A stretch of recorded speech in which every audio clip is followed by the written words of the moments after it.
আমাদের দেশের এক নামকরা নেতা ছিল, এখন দেখি আল্লাহর ওলি হয়ে গেছে। দাড়ি টাড়ি রাইখা এমন অবস্থা, চিনা মুশকিল। আমি দেখে তো চিনতে পারিনি, অনলাইন জগতে একেবারে ভাইরাল হয়ে গেছে। আমাদের সেই শামীম ওসমান সাহেব, যিনি 100-200 রাকাত 60-70 রাকাত নফল নামাজ পড়েন, তাহাজ্জুদের নামাজ পড়েন। নেট জগতে ঢুকার পরে উনার দেখলাম এখন আল্লাহর ওলি হয়ে গেছে।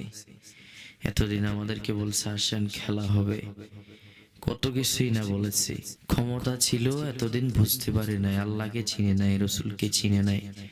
এখন ক্ষমতা হারাইছে, এখন বুঝছে যে আমার আল্লাহ দরকার, আমার রসুল দরকার। এখন বুঝেছে দাড়ির মর্যাদা, যে না, আল্লাহ চাইলে কি না করতে পারে। আল্লাহ চাইলে অল্প কিছুক্ষণের ব্যবধানে ফকিরকে ধনী বানাইতে পারে, আবার ধনীকে গরিব বানাইতে পারে। বুঝে ফেলাইছে যে না, দুনিয়া তো কিছুই না। ক্ষমতা হারানোর পর এখন তো বুঝে গেছে যে না, দুনিয়া সব বৃথা।